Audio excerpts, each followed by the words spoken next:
আবু মোল্লা গেলি কই আবু মোল্লা গেলি কই হই হই রই রই হই হই রই রই আবু মোল্লা গেলি কই আবু মোল্লার দুই গালে জুতা মারো তালে তালে এসাক মোল্লার দুই গালে জুতা মারো তালে তালে এসাক মোল্লার দুই গালে জুতা মারো তালে তালে হই হই রই রই আবু মোল্লা গেলি কই আবু মোল্লা গেলি কই হই হই রই রই হই হই রই রই আবু মোল্লা গেলি কই আবু মোল্লার দুই গালে জুতা মারো তালে তালে পাগল মোল্লার দুই গালে জুতা মারো তালে তালে এসাক মোল্লার দুই গালে জুতা মারো তালে তালে সন্ত্রাসীদের দুই গালে জুতা মারো তালে তালে সন্ত্রাসীদের দুই গালে জুতা মারো তালে তালে জুতা মারো তালে তালে সন্ত্রাসীদের দুই গালে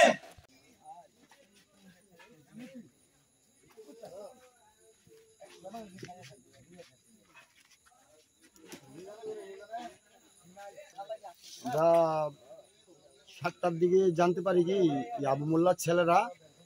সাল্লাকান্দির রঘুনাথপুরের গ্রামের যে ব্রিজটা আছে না, ব্রিজটার এদিকে এই তারা যোগাযোগ করেছিল সব লোক লইয়া আমাদেরকে হামলা দিবে। তখন আমরা আমাদের লোক নিয়ে আমাদের এদিকে বসে রয়েছি আবু মোল্লার বাড়িতে সামনে।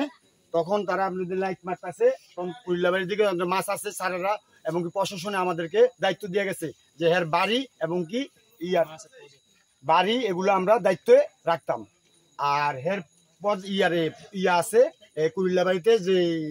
বিল্ডিং টিল্ডিং করেছে, কিছু ছাগল টাগল আছে, ছাগলগুলো এগুলো তারা নেওয়ার জন্য কালকে ভাঙছে। আর আজকে তারা আমাদেরকে হামলা দেওয়ার জন্য অনেক লোক লয়ে আইছে। তখন আমরা এলাকার মুরব্বী এবং কি ছোট বড় সবাই মিল্লা তাদেরকে দৌড়ানি দিচ্ছি। দৌড়ান দেওয়ার পরে এটি কুমিল্লা বাড়ির ইয়ার সামনে এটি যাওয়ার পথে তারা যে কিছু পড়ছে এগুলো আমরা নিয়ে আইছি, আর বাকি সব তারা লগে নিয়ে গেছে।